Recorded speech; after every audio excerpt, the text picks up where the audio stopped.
When Ellen White was 18 years old, one of the biggest problems that she faced was the matter of transportation. She was young and in poor health, and when she traveled, she needed 1 or 2 attendants. James White was fully convinced that her work and experience was of God and felt it his duty to travel with her. In 1845, they traveled together a lot, but apparently neither of them had ever thought of getting married. But as they took the matter to the Lord, they were both convinced that God had a great work for them to do together and that they could each assist one another.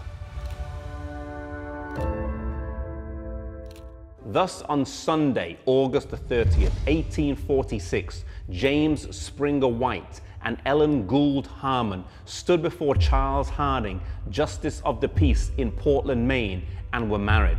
They were aged 26 and 19, respectively. They entered their marriage penniless, with few friends, broken in health, but with the deep conviction that God had a work for them to do together, and their belief in the message was unshakable. Their first place of abode would be the Harmon home in Gorham, Maine, just outside Portland. Through the course of their marriage, they lived in Maine, New York, here in this house in Michigan, Colorado, California, Connecticut, and Iowa. They traveled thousands of miles together by horse-drawn carriages and sleds, and later on by trains. Their whole marriage evolved around ministry, sacrificing time, means, and money for the cause. Through the many trials and obstacles that they encountered, they still managed in their marriage to survive and thrive.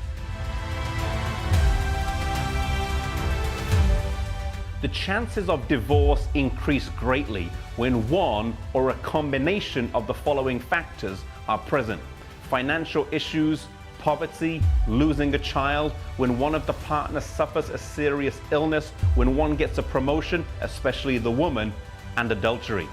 Apart from adultery, the Whites would experience all of these. They started out in abject poverty, with James doing hard labor and working long hours. The printing press was sometimes in debt, but they would continue on. They lost John Herbert, their child, in his infancy at a very young age, and Henry died at the age of 16. James suffered a few strokes that brought about a personality change, but through all of this, they maintained their love for each other.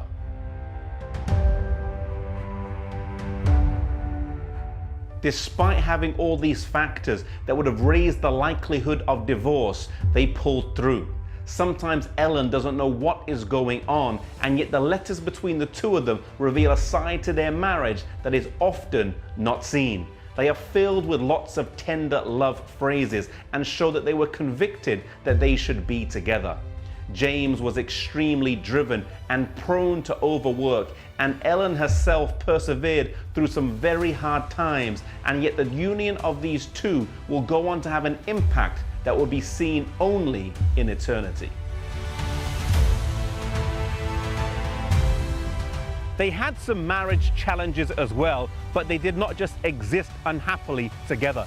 Their love for each other ran deep and kept them together until James died at the relatively young age of 61.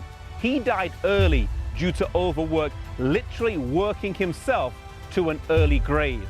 After his death, some church officials visited Ellen White and suggested they put a broken shaft over his grave, signifying that his work was cut short and that no one else could complete his work. Ellen White responded, "Never, never. He has single-handedly done the work of 3 men. Never shall a broken monument be put over his grave."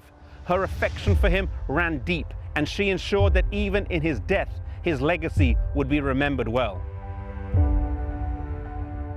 The marriage of the Whites stands as an example of the power of God to overcome all the obstacles that are thrown in the way when two become one.